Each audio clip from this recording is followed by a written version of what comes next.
Les échanges en plateau ce matin tourneront autour de deux sujets essentiellement. D'abord, l'utilisation abusive des salles de cours dans les établissements publics. Le ministre Maouyon Kakpo qui sonne la fin de la récréation. Et puis en second sujet, on va parler du président de la Cour constitutionnelle, Maître Joseph Diogbenou, qui a été élevé la semaine dernière à la dignité de Grand Croix au niveau de l'ordre national du Bénin. Pour en parler, je suis avec Latif Boni. Bonjour.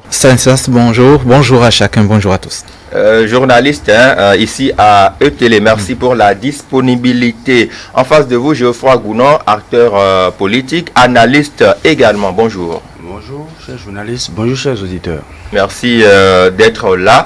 Alors, puisque vous êtes également un acteur du système éducatif ici au Bénin, le ministre Maouyon Kakpo qui intervient justement pour mettre en garde ces responsables d'établissements là qui font un peu dans l'usage abusif des salles de classe. Votre regard? Oui, effectivement, c'est une situation qui est observable parce qu'il arrive... Observable et observé. Observé. Observé, bien sûr.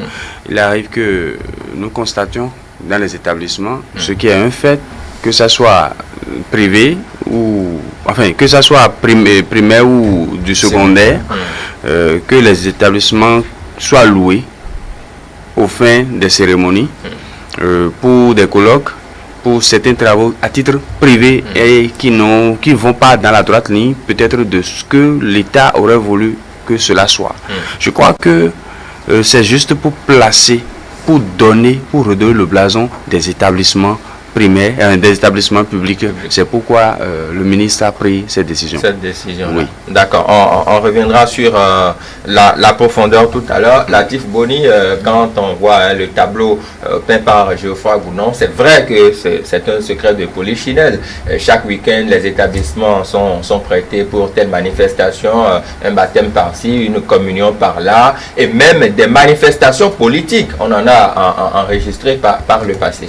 Non, c'est vrai que ce que dénonce le ministre ou ce qu'il souligne est connu de tout le monde.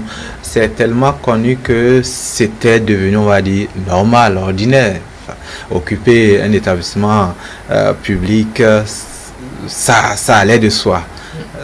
Ça allait de soi parce que aussi il y a eu des antécédents dans le rapport entre, on va dire, la population et les établissements. Il y a des zones où l'établissement, pratiquement, la communauté a une certaine responsabilité un peu plus poussée avec l'établissement, que c'est vraiment du domaine, on va dire, public, pas étatique, mais du domaine public. Les gens soit directement ont participé à la construction des classes. Donc il y a cette proximité-là, cette ouverture-là, que les cours des établissements pratiquement sont, on va dire, les passages.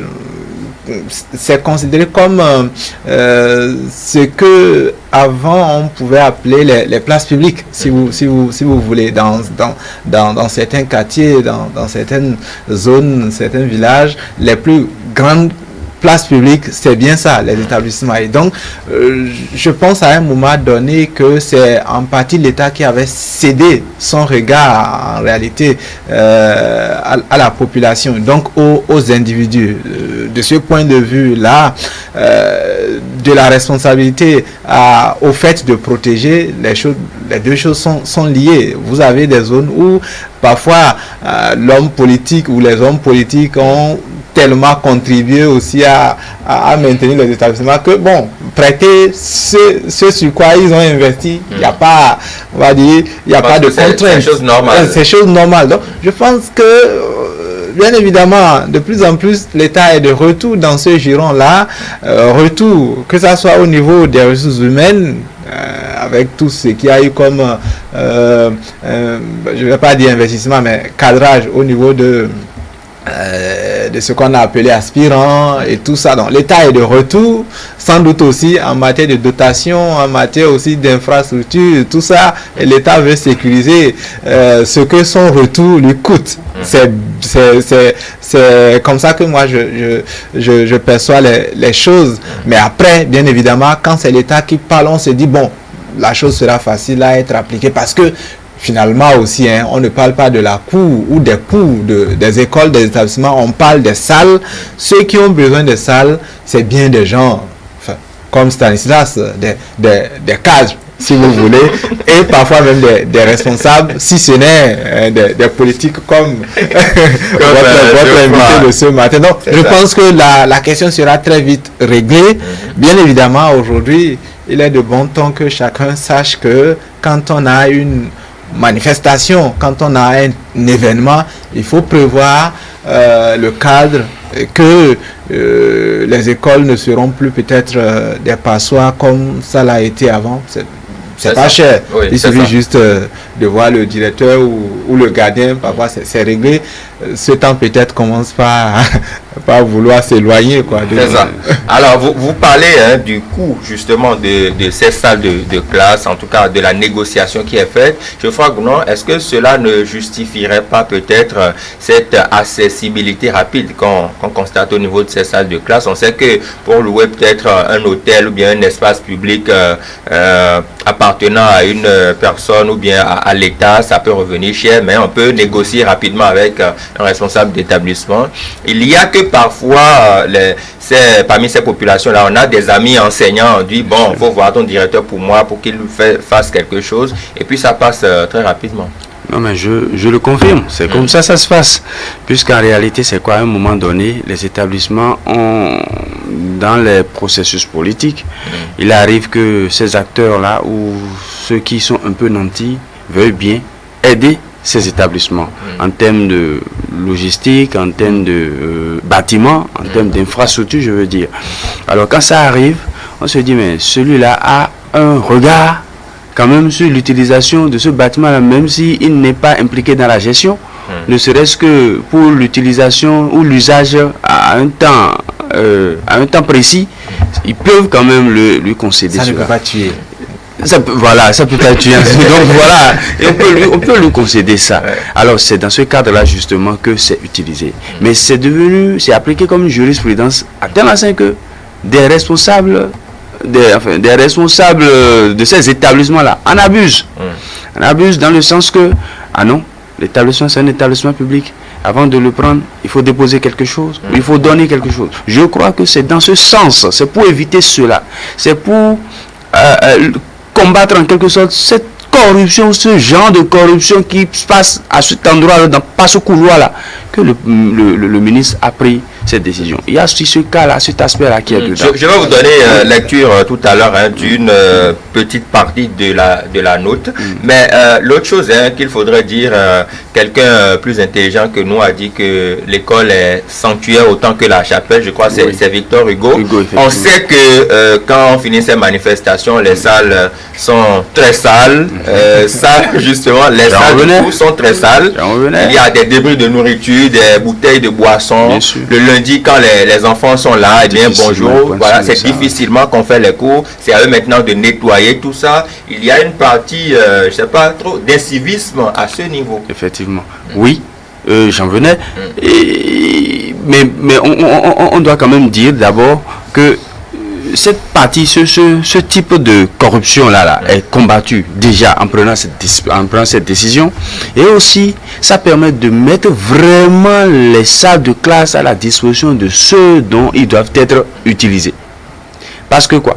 Imaginez un lundi matin, vous venez à 7h, vous passez à la cérémonie des couleurs, vous rentrez en salle, les enfants difficilement ils mettent ces salles-là bien propres, parce que peut-être on l'a déjà utilisé le dimanche, on a fait tout ce qu'on voulait faire, on a mis tout ce qu'on voulait mettre dedans, et voilà, ça devient difficile pour les enfants de mettre ça vraiment propre. Or, l'apprenant, lui-même, il est pénalisé dans son cours par rapport à ça, ne serait-ce que pour le temps qu'il doit disposer pour dérouler son cours. Nous avons ce problème-là qui est aussi réglé en réalité. Et aussi, je dis, les établissements auront désormais leur lettre de noblesse. Nous sommes là pour enseigner et c'est comme un sanctuaire, comme vous l'avez dit. Il faudrait qu'il soit vraiment un sanctuaire. Parce qu'à un moment donné, il y a eu une certaine habitude, pas laisser aller, une certaine habitude où, quel que soit ce qu'on veut faire, on cherche d'abord à savoir si l'établissement est libre d'abord. Si quelqu'un ne l'a pas pris. C'est après ça qu'on va chercher un endroit Alors qu'il y a des salles des fêtes. Certes, nous n'avons pas encore cette habitude-là, parce qu'il y avait un laisser-aller. Je crois que maintenant, ça va rentrer dans les mœurs et les choses vont changer. C'est ça. Non, je pense que, comment dire, je pense qu'il y a des éléments qui ont poussé la chose tellement loin qu'aujourd'hui, effectivement, que la décision a été prise. C'est comme si c'était un événement.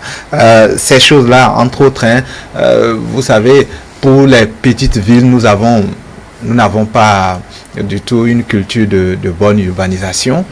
Ça fait que quand la ville pousse, on occupe tout, sauf pratiquement rien, quoi. D'abord, c'est difficilement que les établissements arrivent à s'implanter pour se réserver un petit espace.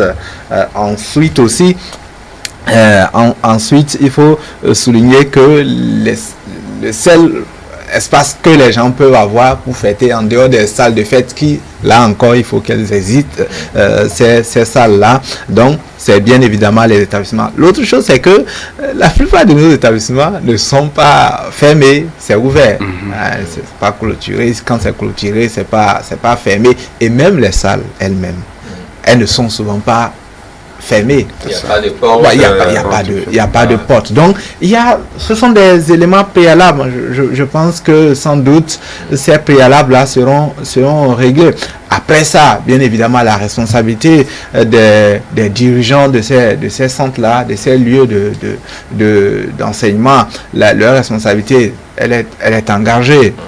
Au niveau social, ce qu'on fait des salles, bien évidemment, diminue un peu cette notion de sanctuaire que décrivait Victor Hugo. Mais au-delà aussi au-delà de ça, les élèves, le plus souvent, ont besoin même de ces salles-là, parfois même les dimanches, pour on va dire, travailler en groupe et tout ça. Donc, oui, les travaux dirigés souvent. Et donc, le fait, par exemple, de prêter ça aux groupes politiques ou à des tiers pour des manifestations, une fois encore, ça bouleverse tout dans l'occupation au niveau des enfants. Donc, je pense que nous sommes là dans un retour, nous sommes dans la continuité d'un retour à la normale.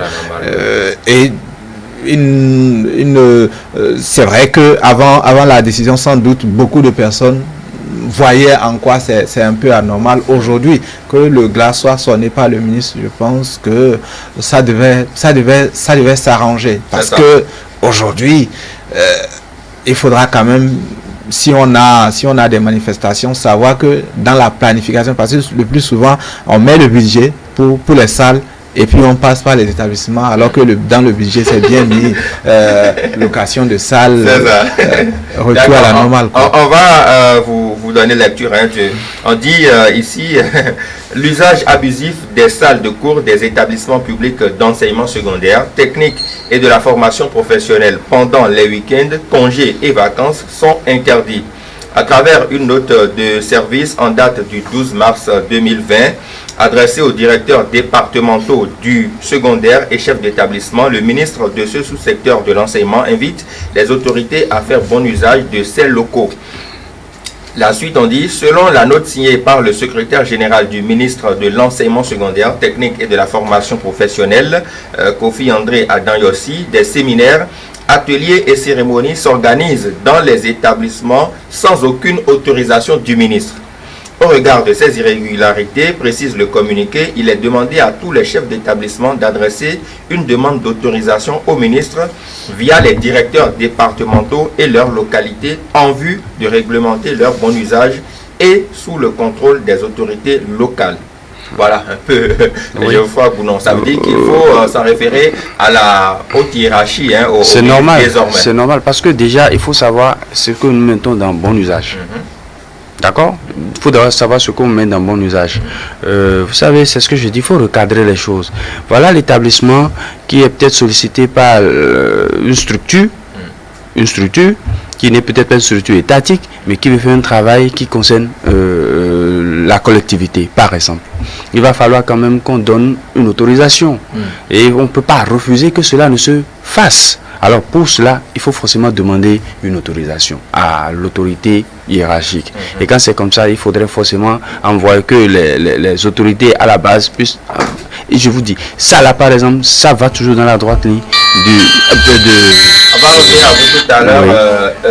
Latif Boni, il y a que dans cette décision, on parle justement de certaines irrégularités parce que la note elle est signée par le secrétaire général du ministère qui dit qu'il y a des séminaires, ateliers et cérémonies qui s'organisent dans les établissements sans aucune autorisation du ministre. Désormais, il faut s'en référer au ministre d'abord. Oui, s'en référer à l'autorité, bien évidemment que tout ne sera pas interdit. Les séminaires et autres qui peuvent se tenir dans ces lieux-là, des initiatives entrant dans le bénéfice même des enfants, par exemple, entrant dans la ligne droite de l'éducation ou des activités éducatives, mais qui quand même, on va dire, ont une certaine rentabilité pour les enfants, pour la collectivité, les différentes communautés. Oui, tout n'est pas mauvais.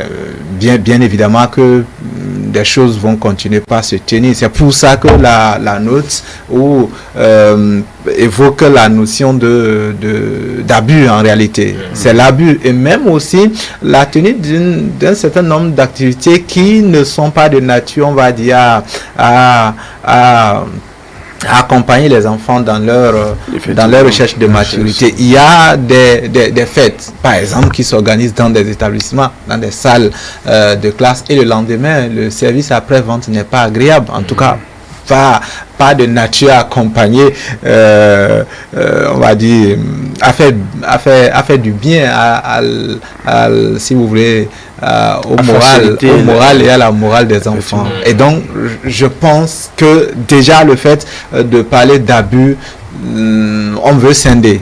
On veut scinder, déjà décourager, on va dire, ceux qui ont des activités qui n'honorent peut-être pas non seulement la jeunesse mais la communauté, déjà les décourager à prendre l'initiative déjà de demander. Quand vous n'avez pas un bon objet, une bonne motivation, vous ne pouvez pas vous adresser à l'autorité pour demander une salle. Ça c'est déjà l'autre chose aussi, bien évidemment, le fait que pour les séminaires, les gens mercantilisent ces salles-là, alors qu'après c'est l'État qui met en place, qui entretient tout ça. Donc je pense que la décision a pas mal de données, pas mal de buts qu'elle poursuit, cette décision-là. Le tout quand même grandit notre éducation, parce que autant le lieu que ce qu'on y fait, tout est sacré, ça prépare, on va dire, le Béninois de demain.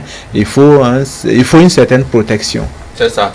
Geoffroy Gounon. Je voulais dire aussi, il faudrait quand même que cela soit vraiment suivi. Parce que le problème, c'est ceci. Oui. Et suivi par qui? Par les enseignants, les responsables des établissements? Déjà les responsables des établissements, parce que c'est eux qui sont garants de la gestion de l'établissement à la base. Alors, à Cotonou, le problème ne se posera pas. Dans les milieux urbains, le problème ne se posera pas. Mais beaucoup plus dans les zones rurales, on aura quand même des difficultés pour gérer ces choses-là. Parce que vous imaginez, qui sont ceux qui prennent ces écoles-là généralement pendant les week-ends, surtout pour les fêtes, pour les cérémonies et autres. Point d'interrogation. Alors, et pourquoi... Donc, vous avez la réponse, donnez-la. je suis sûr. On est bien intéressé de connaître la réponse. Je suis sûr que chacun de nous s'est quand même déplacé une fois pour aller dans les villages et aller sur un griffe à gorge plusieurs fois déjà. Donc nous savons ceux qu'ils prennent. C'est ceux qui justement ont les moyens, des cadres comme vous et moi, qui nous déplaçons. Donc il va falloir qu'on encadre ça vraiment et qu'on prenne toutes les dispositions pour que les superficies ou les zones, les territoires de ces établissements-là soient protégés et que cela aille dans la droite ligne de l'objectif qui est fixé dans ce cadre-là. C'est ça. L'autre chose aussi... Dans les zones rurales, oui. Non, si la décision, elle est ferme, d'ailleurs, je pense le régime a cette habitude-là, cette fermeté-là, cette décision. Parfois, il ne fait pas bien de ne vraiment pas, on va dire, les considérer parce qu'en réalité, souvent, les frais, on les paye voilà. cash. Et donc, je pense que dans les zones rurales, le problème ne devrait pas se poser parce que les zones rurales ont de l'espace. C'est la facilité à avoir accès aux établissements qui faisait cette facilité-là, qui faisait que les gens ne s'efforçaient pas à mettre en valeur d'autres espaces. Sinon, les espaces, elles existent dans les zones rurales. Au point où vous verrez que même au niveau des terrains, pour les jeunes, le terrain de jeu, c'est la cour de l'école très facilement que les enfants utilisent alors qu'il y a de l'espace. Donc je pense que si les espaces sont protégés déjà et qu'on clôture et que les gens savent que pour utiliser ne serait-ce qu'une salle, il faut se référer à l'autorité. Dans les zones rurales, les gens auront très facilement l'alternative. Là où le problème pourrait se poser, ce sont ces petites villes-là et ces extensions de villes. À Bomé-Calavi, quand vous cherchez un espace,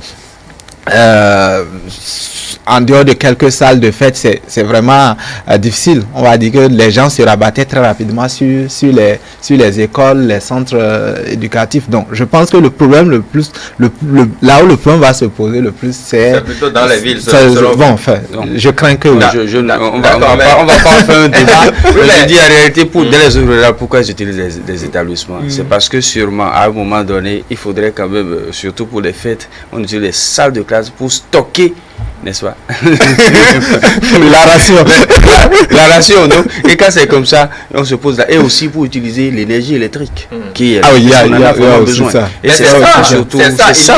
Il faudrait qu'on prenne des dispositions. Voilà. Oui, les responsables d'établissement aussi, avec la recherche du gain, parce que forcément, quand vous avez 2 ou 3 demandeurs par week-end, c'est bon, voilà. C'est que vous vous en sortez quand même plus ou moins bien. Donc, il y avait cette recherche-là aussi qui motivait les responsables d'établissement à céder les salles de classe.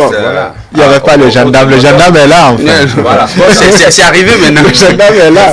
Il faudrait qu'on recrate 4, il faudrait qu'on cadre ça vraiment, qu'on soit rigolé là-dessus, regardant, et qu'on prenne toutes les dispositions afin que ces espaces-là soient préservés. Alors, nous allons ouvrir une parenthèse toujours par rapport au même sujet. Nous sommes en période électorale, bien en tout cas préélectorale, si vous le voulez. On sait que c'est des périodes de forte mobilisation. Il faut aller au contact des populations et parfois ces mêmes écoles sont prêtées par le passé pour ces exercices. Comment faire le suivi pour que cela n'arrive pas par ces temps qui courent? Voilà. Même dans un passé très récent. Je crois que là, ces politiques vont déjà s'y adapter, ça c'est clair. Et désormais, ils doivent comprendre que des espaces doivent être pris en compte et réservés pour ces activités-là, et que ce ne soit plus des écoles. En réalité, c'est quoi? C'est juste pour, comme on l'a dit, redonner le blason de nos établissements, leur prêter l'image qui devrait leur revenir, et que les gens sachent dans leurs esprits que c'est pour un contexte, c'est pour un objectif donné que les écoles sont construites, et que cela n'est pas pour ces activités-là. Je crois que c'est très important, et que si nous-mêmes nous tenons compte de ça, nous prenons cela en considération, c'est qu'on n'ira plus là. Il faut dire que ce qui avait amené aussi l'utilisation de ces établissements-là, c'est qu'en temps, on pouvait mettre on pouvait utiliser les rues. On les occupait, mais à un moment donné c'était interdit dans un passé récent aussi. Et donc je crois que nous allons comment on dit ça, nous allons tout faire pour qu'à un moment donné, progressivement, on puisse aller vers le fait de laisser ces comportements-là, pour que nous puissions revoir nos habitudes en termes d'occupation des espaces pour ces activités. Surtout des centres éducatifs. Latif Boni, il n'y a que parmi ces responsables d'établissement, puisque nous parlons des élections communales, beaucoup parmi eux sont candidats à ces élections-là. Le cadre est déjà là. Pourquoi les laisser, beaucoup d'enseignants. Pourquoi laisser ces cadres aller ailleurs pour faire passer le message? Non, parce que la décision, elle est là. La décision, elle sera. Il n'y a même pas de progression dans la mise en œuvre. Dès que c'est émis, ça sera respecté. Je pense que il n'y avait pas de restriction, il y avait pas d'encadrement dans l'usage on va dire des lieux. Bon, moi, je ne vois pas pourquoi les gens devraient se déranger alors qu'il y a la facilité qui s'ouvre à eux. Voilà. Aujourd'hui, on dit cette facilité-là, elle n'existe plus. Les gens vont s'appliquer à trouver des alternatives. Et les alternatives, elles existent, au-delà de tout ce que nous disons. Quand les politiques veulent faire leurs activités, que les écoles ne leur sont plus, on va dire, favorables, les endroits ne leur sont plus ouverts, ils iront ailleurs. Ça, il n'y a même pas. Dans les zones rurales, il y a les terrains de football, ils vont se rabattre sur ça. Il y a souvent aussi les places publiques. Ne sont pas couverts, il peut y avoir la pluie. Vous savez que les écoles non plus n'étaient pas toutes couvertes, ni même toutes clôturées, et pourtant on les utilisait pour les salles de classe. Les grandes manifestations, à part les manifestations un peu encadrées, les grandes manifestations ne pouvaient pas se tenir dans les classes. Donc je pense que le problème ne devrait pas se poser. En plus, c'est le moment aussi d'indiquer aux acteurs, aux importants acteurs des localités qu'il y a des choses qui manquent en réalité. Il y a des salles de fête qui manquent. Il y a de plus en plus, le terme est utilisé, des lieux de plaisance qui manquent. Ouais. Donc je pense qu'il est c'est au leader de faire à la communauté des orientations pour réserver les places publiques. On ne peut pas utiliser tout l'espace. C'est pas comme ça que les villes se bâtissent ou les localités se bâtissent. Donc là encore, c'est une des responsabilités des leaders politiques et autres. Il nous faut des couloirs quand même vides pour aérer nos localités. Pourquoi pas, quand il y a des événements, nous y retrouver. Il y a même les marchés, souvent c'est difficilement qu'on a de l'espace. Vous verrez juste un petit espace collé on va dire au goudron, s'il y en a, collé à la voie, puis c'est tout. Non, il faut revoir notre façon d'occuper l'espace. Je pense que si on nous retire l'école de plusieurs de nos manifestations, cette responsabilité-là nous reviendra à l'esprit pour qu'enfin nous puissions peut-être aussi changer. C'est ça. Alors cela pose problème. Oui. Là, c'est technique. Il faudrait quand même que déjà les collectivités locales, les communes, commencent par y penser et que la population leur exige ça désormais. Parce que nous faisons tout, peut-être pour aujourd'hui, mais pas pour demain. Les schémas directeurs d'aménagement et d'urbanisme, il faudrait que cela soit avant qu'on ne commence les travaux d'organisation foncière. Je veux parler des lotissements, c'est ce que nous avons l'habitude. Il y a les lotissements, il y a le remembrement, il y a tout le reste, il y a les reconstitutions, il y a tout ça. Mais le schéma directeur permet d'avoir une orientation à moyen terme et à long terme de tout ça. Ça permet de réserver vraiment des espaces pour telle ou telle chose. C'est-à-dire les espaces sont vraiment orientés. Et comme ça, l'organisation foncière existe et il y a une orientation qui doit suivre en termes de scénario pour leur occupation. Ouais. C'est tellement pertinent cette histoire-là qu'aujourd'hui, on en fait les frais. Quand vous arrivez à Cotonou, il y a des endroits où même des réserves n'existent plus. Où on prend ces réserves-là, on les affecte dans les milieux inhabitables ou les milieux qu'on ne peut pas occuper. Les bas-fonds, par ici. Et l'État est obligé, dans une certaine mesure, au niveau, les gestionnaires de la collectivité publique sont obligés à un moment donné d'aller remplir ces lieux inhabitables, ces bas-fonds-là, ces lieux inhabitables là, et les transformer en lieux habitables. Et ça crée tout un tas de problèmes en termes d'inondation, en termes de déplacement d'itinéraire, des cours d'eau. Et ce n'est pas intéressant. Alors le schéma directeur, quand ça existe, il faudrait le respecter. Et quand c'est respecté, c'est que tout ce que nous disons là, ça existe vraiment. Et on peut l'utiliser à bon escient. C'est ça. Mais l'autre chose aussi, c'est que dans la note de service, on parle de 3 périodes, notamment les week-ends, les congés et les vacances. Beaucoup de personnes se posent la question de savoir, mais pendant les congés, les enfants ne sont pratiquement pas là. Pourquoi nous interdire l'usage de ces salles de classe, encore moins pendant les vacances? Non, c'est ce que nous disons. Il faudrait quand même l'établissement. C'est un lieu. Nous avons parlé de sanctuaire. Nous avons parlé de lieu d'éducation. Il faudrait qu'on lui donne cette lettre de noblesse là, qu'on lui donne l'image qu'elle mérite. Qu'on soit en période de classe ou pas. C'est important. C'est important. Vous savez, même si vous permettez une fois, à un moment donné, il y a les grands spirituels qui nous ont dit ne jugez point. On dit ne tuez point. Si vous donnez ne serait-ce que ce couloir aux gens pour qu'ils puissent profiter une fois, sachez qu'ils en profiteront tout le temps. Il vaudrait mieux refuser strictement pour que cela ne soit pas observé.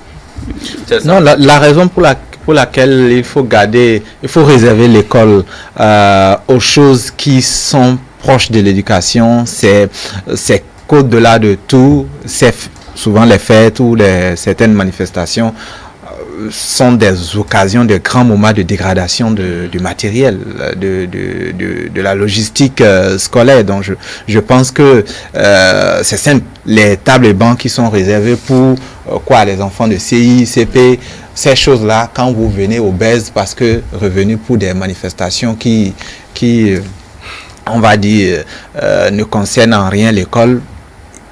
Parfois, quand vous partez, les tables et bancs n'ont plus, on va dire, la même teneur, sinon n'existent même plus. Donc, je pense que l'école et tout ce qui accompagne l'école ont été pensés dans l'esprit de l'éducation. Et parfois même, ce sont les enfants des responsables d'établissement. Quand son enfant est à sa première communion, eh bien, lui, en tant que directeur d'école, il affecte une classe pour les résistances.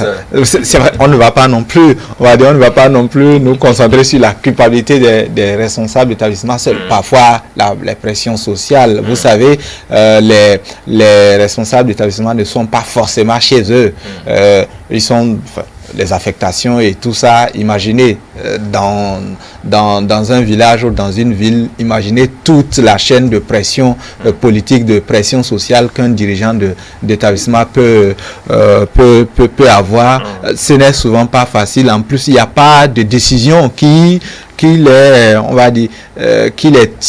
les soutient dans la gestion de ces lieux-là. Aujourd'hui, qu'il y a une décision, un responsable qui se laisse influencer l'aura voulu parce que la décision dit ce n'est plus, en fait on leur retire une charge, on leur retire cette pression qu'ils subissaient là. Maintenant c'est au ministre de suivre ça parce que la décision dit demander au ministre. Il suffit juste aux responsables de montrer aux demandeurs, aux requérants donc ce qu'il faut faire et ils sont bien quittes. Donc je pense qu'en réalité la décision vient en sauveur pour les dirigeants.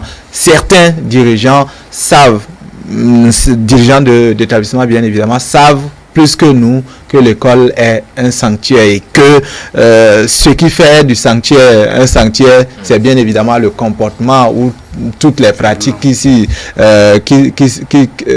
sont réservées à l'endroit. Donc je pense que aujourd'hui, pour beaucoup, ça doit être un soulagement.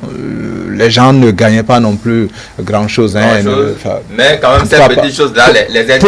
Pour beaucoup, pas gentillesse peut-être. Je prête les lieux au monsieur après la fête, pas gentillesse pour beaucoup. Sinon, ce n'est pas non plus une mercantilisation, on va dire, avec des sommes colossales. Donc, je pense qu'aujourd'hui, les établissements, les dirigeants d'établissements doivent pousser un ouf de soulagement. Ils ont au moins aujourd'hui un moyen de repousser tout requérant, tout demandeur et être tranquille. Un bouclier. Effectivement, là, je caricature la chose. Vous savez, pour gérer un établissement scolaire, il y a les associations des parents d'élèves. Généralement, c'est le président de l'association des parents d'élèves. On dit, bon, avant d'utiliser l'établissement, il faudrait aller demander la permission au président de l'association des parents d'élèves d'abord. Alors, quand quelqu'un vient à ce niveau-là, on dit, bon, écoutez, directeur, donnez-lui là, il n'y a pas de problème, allez-y. Mais voilà, la mercantilisation dont nous parlons, ça se passe là aussi. Et donc, là, la situation, même si un directeur ne voulait peut-être pas aller dans ce sens, c'est que ça l'aide. L'implication sociale, les pressions sociales. Donc ça veut dire que quelque part ça l'aide. Et donc ça permet de vraiment régulariser l'utilisation. La situation. Vous avez peut-être un parent qui vous dit, mais Latif Oued, moi tu es directeur d'école, je veux une salle chez toi. Opposer aux parents aujourd'hui la décision qui existe, parce qu'il y a bien évidemment rien ne pouvait excuser Latifou face à son parent qui demande les lieux. sérieusement, il y a quand vous voyez certains responsables dans les recherches de moyens pour accompagner même l'État dans l'entretien des lieux, ça ne vous aura peut-être pas échappé le cinquantenaire du collège Tokpa, tout l'engagement on va dire, des enseignants et dirigeants de l'établissement à pouvoir redorer un peu le blason de cet établissement-là. Quand vous voyez ça, vous ne vous direz pas que ce sont des gens qui vont facilement laisser le collège à des manifestations qui, au final, n'honorent pas l'établissement ou même vont dégrader l'établissement. Donc, il y a quand même de la conscience chez les dirigeants. Après, bien évidemment, toutes les décisions ou tous les moyens ne sont pas à leur possession pour pouvoir sécuriser l'investissement de l'État en matière de ces établissements-là. Aujourd'hui, je pense que pour eux, on peut féliciter le gouvernement. Après, avec ce qu'ils ont comme moyen de se soustraire des pressions sociales, s'ils se laissent faire, ils auront voulu. C'est ça. Alors, on parle rapidement du second sujet. Dans un décret en date du 17 janvier 2020 et rendu public seulement le week-end écoulé, le président de la République, Patrice Talon, a nommé et élevé à la dignité de grand officier son ancien avocat et ancien ministre de la Justice, le professeur Joseph Djogbenou, qui est actuellement président de la Cour constitutionnelle, ainsi que 2 autres de ses collègues conseillers à la même Cour. Votre regard? Moi, je dis par rapport au maître Djogbenou, c'est mérité. C'est mérité d'abord pour la loyauté, pour la sincérité d'amitié, je le dis comme ça en griffe, pour le service rendu déjà à l'État et aussi pour les différentes positions qu'il a soutenues de tout le temps, ne serait-ce que position politique, position juridique et aussi par rapport à une certaine pression sociale qui était arrivée à un moment donné dans notre environnement politique. Voilà, simplement. D'accord. Latif Boni, le parcours de l'homme, il serait assez besogneux pour nous de revenir sur le parcours de l'homme, mais entre autres, on sait qu'il est avocat, émérite, professeur d'université, ancien ministre de la Justice, actuel président de la Cour constitutionnelle, et bien, il a élevé à la dignité de Grand Croix. Non, je pense que la responsabilité tue les héros, en réalité. Les responsabilités tuent les héros. Les responsabilités sociales, les responsabilités politiques, les charges surtout politiques tuent les héros. Et puis aujourd'hui, dans un monde où vous avez coronavirus, dans un monde où vous avez le sida, le palu qui font ravage, dans un monde où vous avez les djihadistes, bien évidemment, les héros, c'est difficile en réalité de leur prêter attention. En réalité, on est tellement bousculé en tant qu'humain que célébrer n'est plus une préoccupation. Parce que de toutes les façons, il y a tellement de secousses que, voir ceux qui réussissent ou ceux qui aident la collectivité à réussir, ce n'est pas trop une préoccupation. Tellement on a de choses auxquelles on peut penser, se dire, il y a à faire que quand il faut célébrer, on se demande si c'est le moment ou pas. Mais ceci dit, séparons le Djogbenou politique de Djogbenou social. Séparons le Djogbenou politique du Djogbenou enseignant, professeur. Séparons ces 2 temps-là, ces 2 hommes-là. Au-delà de tout, on peut se dire que s'il y a notre gradation en termes de décoration, qu'il le mérite bien, parce que dans le quotidien tel qu'il est vécu, ce n'est pas aussi facile de se faire une place dans les esprits de vos contemporains 1 jour, 2 jours, 1 mois, 1 an, sur plusieurs plans. C'est pas facile. Mais lui, non seulement à l'université, pour ceux qui sont du domaine, en tout cas proche du droit, ils savent que c'est un monsieur, c'est quelqu'un en qui les gens ont beaucoup de respect, d'admiration, qui fait bouger, on va dire, les générations, parce que pour ceux qui connaissent l'université d'Abomey Calavi, à à l'âge qu'il a, on n'arrive pas quand même à se faire une grande place si facilement.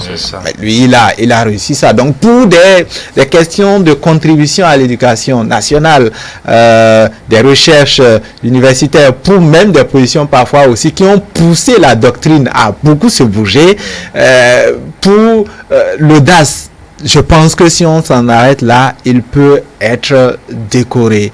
Après, même au niveau politique, ce n'est pas non plus facile de gérer, ce n'est pas facile de se maintenir dans la gestion. Il pouvait s'en passer. Juste être à l'université, les voyages juteux, les productions doctrinales, s'en tenir là à son cabinet, beaucoup de choses à défendre, beaucoup d'argent, être tranquille dans un coin, c'est une très belle vie. Mais il a accepté de se mettre, on va dire, au service de la nation. On sait combien cette nation peut être ingrate dans l'engagement politique, dans l'engagement public. Personne ne marchera pour dire merci beaucoup, vous avez enfin pris une très bonne décision. Celle-là, on l'attendait, merci, on marche pour ça. Non, jamais. Mais tout le monde est prompt à voir quand vous commettez la moindre erreur, ou plutôt quand on vous accuse d'avoir commis la moindre erreur parce que ne comprenant pas, surtout quand vous avez de l'avance sur votre temps. Donc, je pense qu'aujourd'hui, si on ne perçoit pas tous à l'unanimité on va dire la justesse de la décision, demain, parce qu'on est souvent en retard dans la célébration. On est des célébrants dans le regret. Demain, sans doute. On est des célébrants posthumes. Voilà, célébrants posthumes. Et donc, demain, sans doute, on verra qu'il méritait plus que ça. Il en mérite encore plus. Pour moi, le problème ne se pose pas. Que ça soit d'ailleurs politique ou le Diogbenou social, le Diogbenou enseignant, je pense qu'il a fait des combats, qu'il a combattu les bons combats qu'il mérite la décoration. Merci beaucoup à vous, Latifou Boni, journaliste ici à ETélé. Merci à Geoffroy Gounon, acteur de l'éducation, analyste politique également. Merci à vous pour la disponibilité.